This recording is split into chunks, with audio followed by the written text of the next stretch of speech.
नमस्कार, स्वागत है आप सभी का डीडी न्यूज़ के इस खास बुलेटिन एक्सप्रेस 100 में, जहां हम आपके लिए लेकर आते हैं राजनीति, मनोरंजन, देश, दुनिया, खेल और व्यापार जगत की सभी बड़ी खबरों को एक्सप्रेस यानी फटाफट अंदाज में। मैं हूं चंद्रशेखर जोशी। तो आइए शुरू करते हैं तेज खबरों का सिलसिला। अहमदाबाद के मोटेरा स्थित नरेंद्र मोदी स्टेडियम में गुजरात सहकारी दुग्ध विपणन महासंघ के स्वर्ण जयंती समारोह में पीएम ने अमूल की सफलता की कहानी की सराहना की। पीएम मोदी ने कहा कि 50 साल पहले गुजरात के किसानों का लगाया गया एक पौधा आज विशाल वृक्ष बन गया है, जिसकी शाखाएं पूरी दुनिया में फैली हैं। पीएम ने महिलाओं के सशक्तिकरण के लिए सरकार के प्रयासों का उल्लेख करते हुए डेयरी सेक्टर में महिलाओं की केंद्रीय भूमिका को सराहा। पीएम ने अमूल डेयरी आनंद में यूएचटी मिल्क प्लांट और चीज और चॉकलेट प्लांट विस्तार, साबर डेयरी हिम्मतनगर में चीज प्लांट, सरहद डेयरी कच्छ में आइसक्रीम प्लांट, भरूच यूनियन द्वारा मुंबई में डेयरी प्लांट और राजकोट डेयरी के प्लांट विस्तार का भी शुभारंभ किया। केंद्र की पिछली सरकारों पर ग्रामीण अर्थव्यवस्था की अनदेखी का आरोप लगाते हुए पीएम ने कहा कि अब सरकार इस दिशा में तेजी से काम कर रही है। पीएम ने कहा कि पिछले 10 साल में देश में दूध उत्पादन में करीब 60% की वृद्धि हुई है। इस अवधि में प्रति व्यक्ति दूध उपलब्धता भी करीब 40% बढ़ी है। पीएम ने कहा कि दुनिया में डेयरी सेक्टर सिर्फ 2% की दर से आगे बढ़ रहा है, जबकि भारत में डेयरी सेक्टर 6% की दर से आगे बढ़ रहा है। पीएम ने केंद्रीय मंत्रिमंडल की बैठक में पशुधन से जुड़े फैसलों को अहम बताया। प्रधानमंत्री ने गुजरात सहकारी दुग्ध विपणन महासंघ के सफलता के सफर पर आधारित एक प्रदर्शनी का भी अवलोकन किया। देश के प्राचीनतम मंदिरों में एक मेहसाणा के वलीनाथ में पीएम मोदी की पूजा अर्चना देव से देश के काज को जोड़ती है। पीएम ने 13,500 करोड़ रुपए की परियोजनाओं का शिलान्यास और लोकार्पण किया। उन्होंने 8,000 से अधिक ग्राम पंचायतों को हाई स्पीड इंटरनेट उपलब्ध कराने वाले भारत नेट चरण 2 को राष्ट्र को समर्पित किया। पीएम ने मेहसाणा और बनासकांठा जिलों में रेल लाइन दोहरीकरण, गेज परिवर्तन, नई ब्रॉड गेज लाइन के लिए कई परियोजनाएं, खेड़ा, गांधीनगर, अहमदाबाद और मेहसाणा में कई सड़क परियोजनाएं, गांधीनगर में गुजरात जैव प्रौद्योगिकी विश्वविद्यालय का मुख्य शैक्षणिक भवन और बनासकांठा में कई जल आपूर्ति परियोजनाओं की सौगात प्रदान की।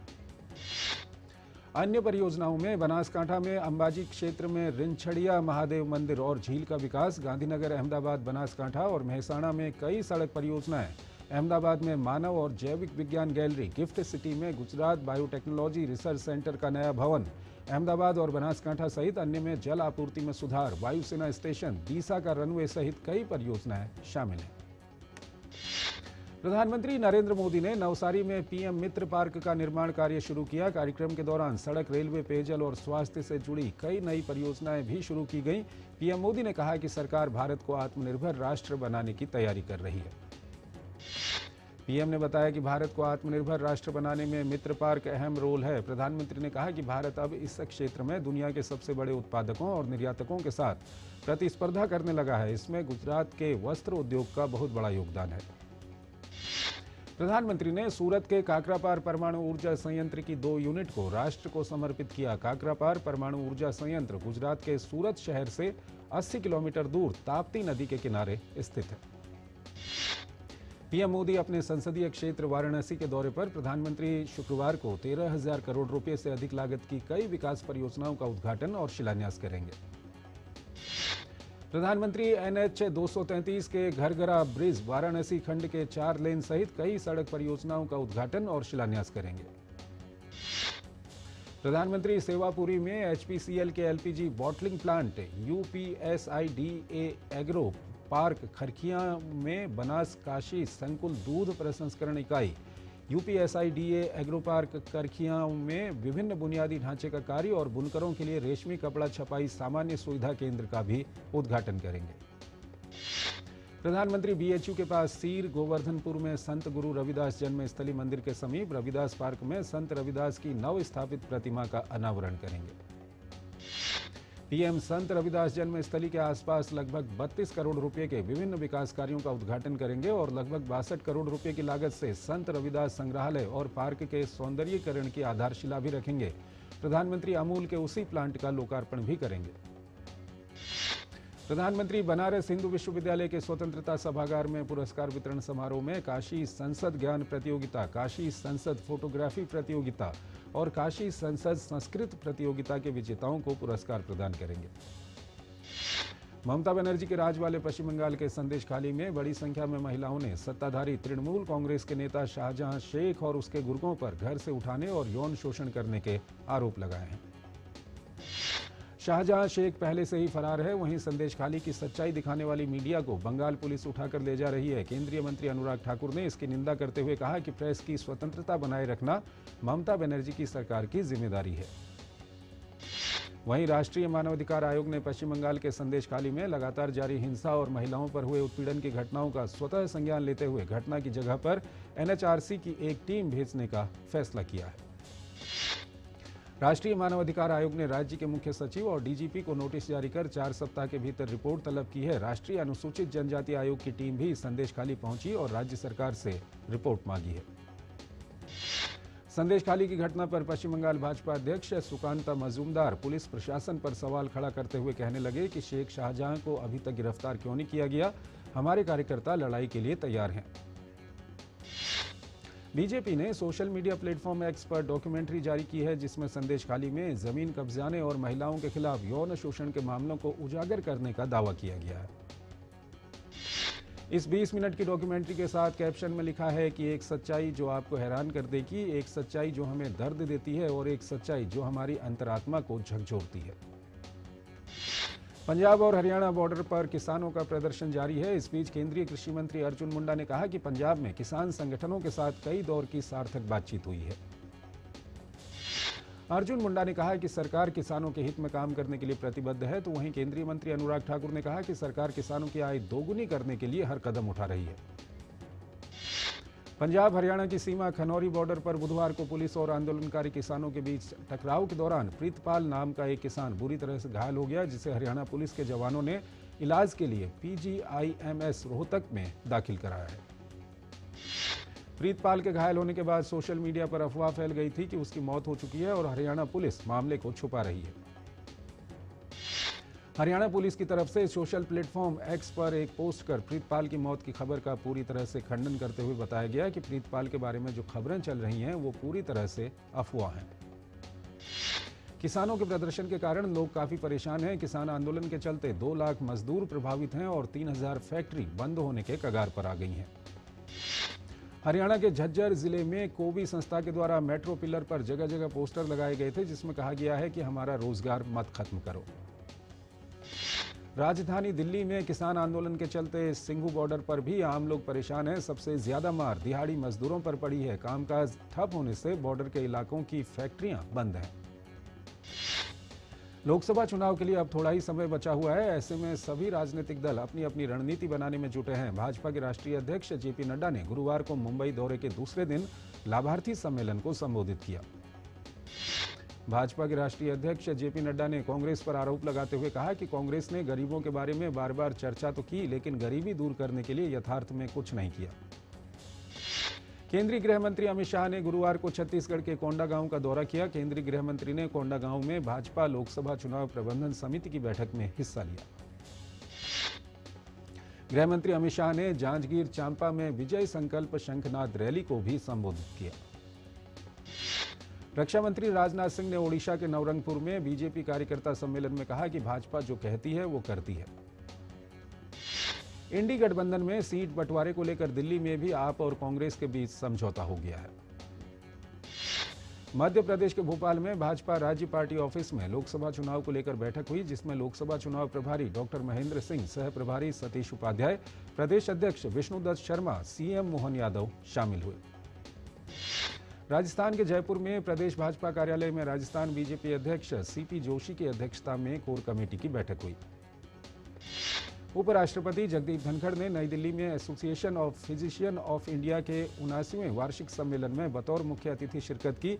अपने संबोधन में उपराष्ट्रपति ने कहा कि भारत ने चिकित्सा के क्षेत्र में बड़ा मुकाम हासिल किया है और विश्व भर में भारत के बढ़ते कद की चर्चा हो रही है। केंद्रीय सूचना एवं प्रसारण मंत्री अनुराग ठाकुर ने भारत के समाचार पत्रों, न्यू मीडिया विंग और डिजिटल एड्रेसेबल सिस्टम का ऑनलाइन पोर्टल लॉन्च किया। अनुराग ठाकुर ने कहा कि देश के सभी एलसीओ के लिए अब पोर्टल पर जाकर रजिस्ट्रेशन कराना अनिवार्य होगा। 31 मार्च से पहले रजिस्ट्रेशन की प्रक्रिया पूरी करनी होगी। आधार कार्ड की तर्ज पर सभी लोकल केबल ऑपरेटर को रजिस्टर्ड नंबर दिया जाएगा। नई दिल्ली में वैश्विक कूटनीतिक विमर्श के कार्यक्रम रायसीना डायलॉग में विदेश मंत्री डॉक्टर एस जयशंकर ने संयुक्त राष्ट्र व्यवस्था की खामियों को उजागर किया और आरोप लगाया कि संयुक्त राष्ट्र आज भी पुरानी व्यवस्था के आधार पर ही संचालित हो रहा है।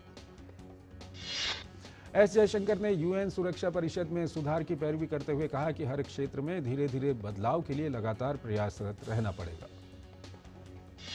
नई दिल्ली में वैश्विक कूटनीतिक विमर्श के कार्यक्रम रायसीना डायलॉग में विदेश मंत्री डॉक्टर एस जयशंकर ने कहा कि हम वैश्वीकरण की बात तो करते हैं, लेकिन तथ्य यह है कि वैश्विक व्यापार के नियमों में भी खिलवाड़ किया जा रहा है।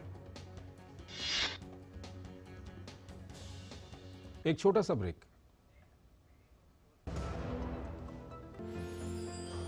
साल बरस और सदी नहीं, एक युग गुजर जाएगा।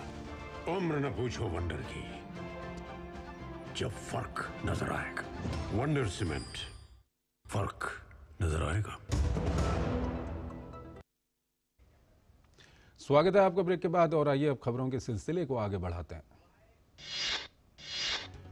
विदेश मंत्री एस जयशंकर ने तंजानिया के विदेश मंत्री जनवरी मुकाम्बा से मुलाकात की। जनवरी मुकाम्बा रायसीना डायलॉग में भाग लेने के लिए भारत पहुंचे हैं। भारत फिनलैंड राजनयिक संबंधों के 75 वर्ष पूरे होने पर विदेश मंत्री डॉक्टर एस जयशंकर और फिनलैंड की विदेश मंत्री एलिना वाल्टोनेन ने एक लोगो का अनावरण किया। स्पेस सेक्टर को लेकर कैबिनेट के फैसले को ऐतिहासिक बताते हुए केंद्रीय विज्ञान एवं प्रौद्योगिकी राज्य मंत्री डॉक्टर जितेंद्र सिंह ने कहा कि एफडीआई को लेकर फैसले से हमारी स्पेस इकोनॉमी में बढ़ोतरी होगी। मदरसा दारुल उलूम देवबंद द्वारा अपनी वेबसाइट के माध्यम से एक फतवा जारी किया है, जिसमें गजवाए हिंद को इस्लामिक दृष्टिकोण से वैध बताते हुए महिमा मंडित किया गया है। फतवे में लिखा गया है कि गजवाए हिंद में शहीद होने वाले महान सर्वोच्च शहीद होंगे। फतवे के विवाद पर भाजपा के राष्ट्रीय प्रवक्ता प्रेम शुक्ला ने कहा है कि देवबंद को भारत के संविधान में विश्वास नहीं है। भारत का तालिबानीकरण हम कभी स्वीकार नहीं करेंगे। इसरो ने अपनी आधुनिक मौसम सैटेलाइट इनसेट 3DS पर सोशल मीडिया प्लेटफॉर्म एक्स पर पोस्ट कर कहा कि सभी 4 नियोजित लिक्विड अपोची मोटर LAM फायरिंग पूरी हो गई है। इसरो ने बताया कि अंतरिक्ष यान अब जियो सिंक्रोनस कक्षा में है। इसके 28 फरवरी 2024 तक इन ऑर्बिट टेस्टिंग स्थान पर पहुंचने की उम्मीद है। दिल्ली शराब घोटाला मामले में आरोपी मनीष सिसोदिया को राउज एवेन्यू कोर्ट में पेश किया गया। मनीष सिसोदिया की न्यायिक हिरासत की अवधि को कोर्ट ने 12 मार्च तक बढ़ा दिया है। सीबीआई ने मनीष सिसोदिया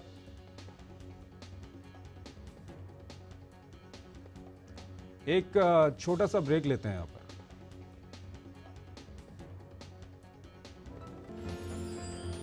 साल बरस और सदी नहीं, एक युग गुजर जाएगा। उम्र न पूछो वंडर की, जब फर्क नजर आएगा।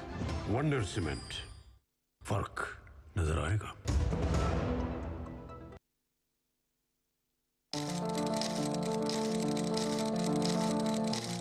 घर घर जल, हर घर नल बना रहा भारत और भारतीयों का बेहतर कल।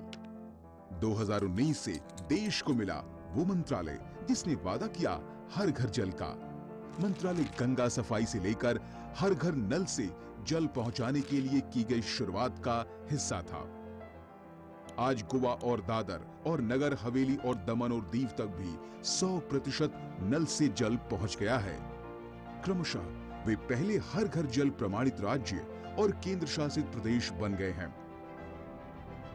योजना ने अब तक अधिक ग्रामीण घरों में नल से जल पहुंचाया है। आजादी के 7 दशक बीत जाने के बाद भी भारत के कई राज्य और ग्रामीण क्षेत्र पानी की कमी से बदहाल स्थिति में थे। WHO की रिपोर्ट भी हर घर जल कार्यक्रम से सार्वजनिक स्वास्थ्य और आर्थिक बचत के महत्वपूर्ण प्रभाव पर प्रकाश डालती है। 2023 में 13 करोड़ से अधिक घरों या लक्षित घरों में से लगभग 67% को पानी का कनेक्शन प्रदान किया गया। ऐसे रिकॉर्ड स्तर पर तीव्र गति से आगे बढ़ रहा मोदी सरकार का पायलट प्रोजेक्ट हर घर जल।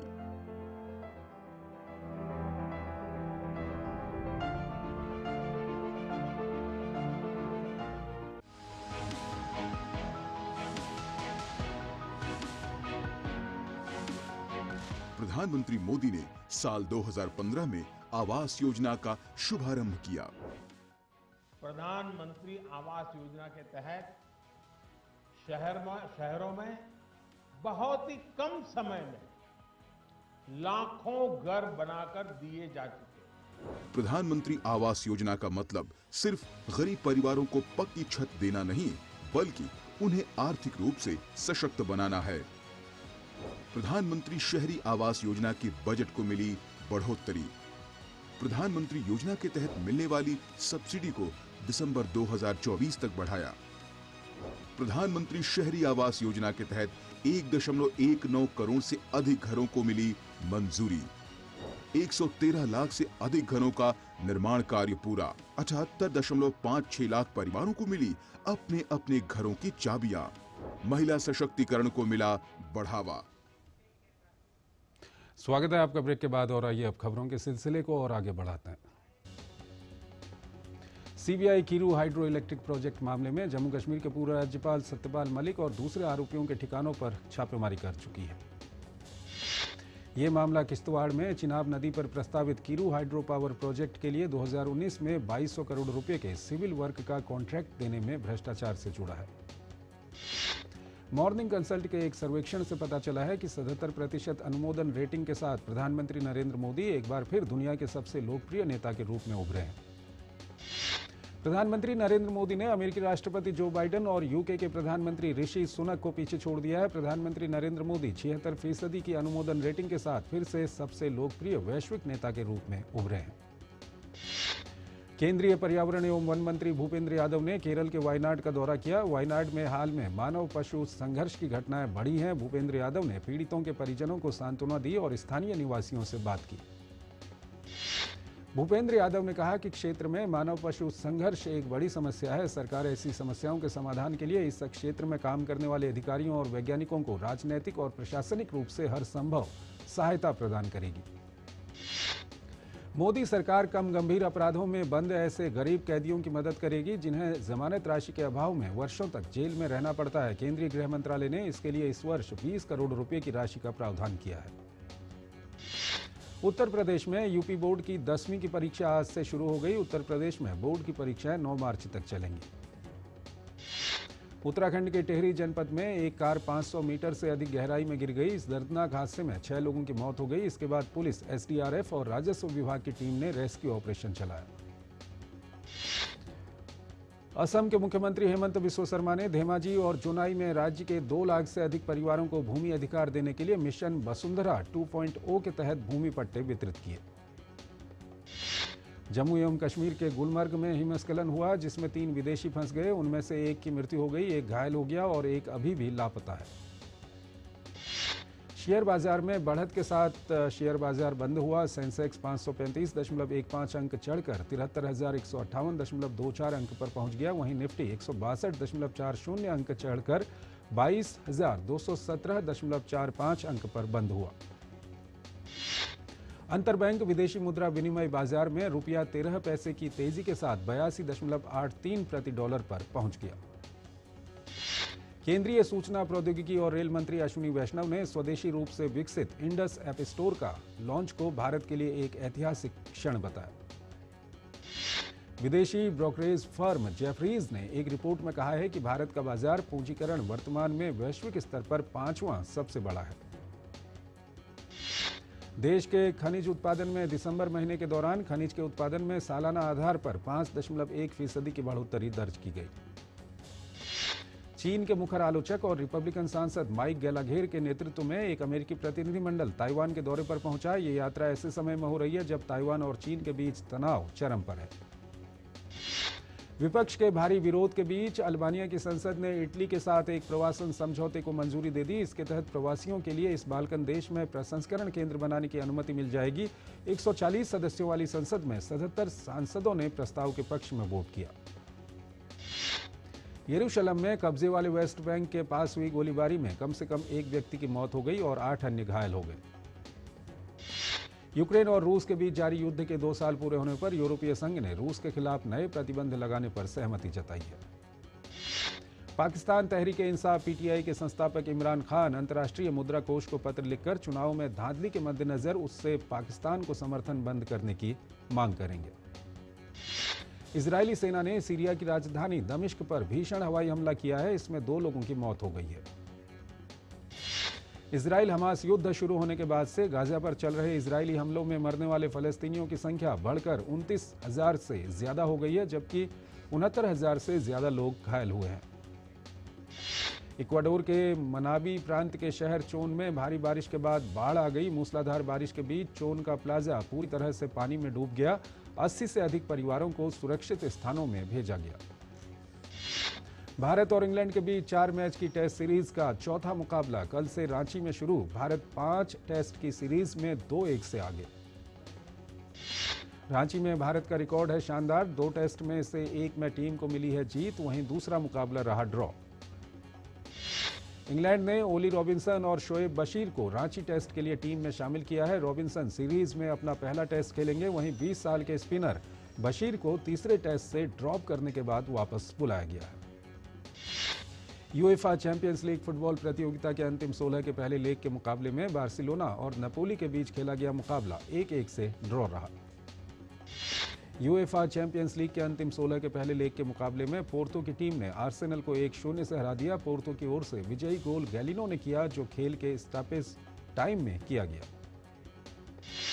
इंग्लिश प्रीमियर लीग में लिवरपूल ने ल्यूटन टाउन की टीम को 4-1 से हरा दिया। इस जीत के बाद लिवरपूल दूसरे स्थान पर चल रही मैन सिटी से 4 अंक आगे हो गई है। क्रिस्टियानो रोनाल्डो के क्लब अल नस्र ने एशियन चैंपियंस लीग के क्वार्टर फाइनल में जगह बना ली है। टीम ने यह कामयाबी अल फहिया को 2-0 से हराकर हासिल की। मैनेजर थॉमस टुकल इस सीजन के अंत में बायर्न म्यूनिख को छोड़ रहे हैं। बायर्न के प्रशंसकों को इस फैसले से कोई आपत्ति नहीं है। उन्हें लगता है कि टुकल का जाना ही सही है। टाइगर वुड्स के बेटे 15 वर्षीय चार्ली वुड्स पहले पीजीए टूर इवेंट के लिए क्वालिफाई करने के प्रयास में जुटे हैं। वुड्स जूनियर 4 में से एक प्री क्वालिफायर में हिस्सा ले रहे हैं। एंडी मरे कतर ओपन से हारकर बाहर हो गए हैं। मरे को एक मैराथन मैच में 18 वर्षीय जैकब मैंसिक के हाथों शिकस्त मिली। अभिनेता अजय देवगन और आर माधवन की अपकमिंग हॉरर थ्रिलर फिल्म शैतान का ट्रेलर रिलीज कर दिया गया है। शैतान का ट्रेलर बेहद ही खौफनाक है। जम्मू कश्मीर के श्रीनगर में सचिन तेंदुलकर अपने परिवार के साथ श्रीनगर की डल झील में शिकारा की सवारी करते हुए दिखे। फिल्म लापता लेडीज जल्द ही रिलीज होने जा रही है। फिल्म अपने विषय को लेकर चर्चा में है। वहीं अब इसका नया गाना बेड़ा पार रिलीज हो गया है। एक्ट्रेस प्रियंका चोपड़ा ने अपनी बेटी का एक वीडियो साझा किया है। इस वीडियो में वो खुद अपना वीडियो बनाती नजर आ रही हैं। प्रियंका ने इसकी झलक इंस्टाग्राम पर दिखाई है, जिसे देखने के बाद फैंस हैरान हो रहे हैं। सिंघम अगेन में अजय देवगन के सामने विलेन के तौर पर अर्जुन कपूर नजर आने वाले हैं। उन्होंने कहा कि वो इस किरदार के लिए उत्साहित है। वजह तुम हो के एक्टर 40 साल के हो गए हैं। पति और एक्टर गुरमीत चौधरी के 40वें जन्मदिन पर एक्ट्रेस देवीना बनर्जी ने खामोशियां गाया। देवीना ने कहा कि उनके पति उनकी दुनिया है। 2023 की फिल्म बवाल में एक साथ काम करने के बाद अभिनेता वरुण धवन और जानवी कपूर एक बार फिर अपकमिंग फिल्म सनी संस्कारी की तुलसी कुमारी में साथ नजर आएंगे। तो इस बुलेटिन में फिलहाल इतना ही। आप बने रहिए डीडी न्यूज के साथ। नमस्कार।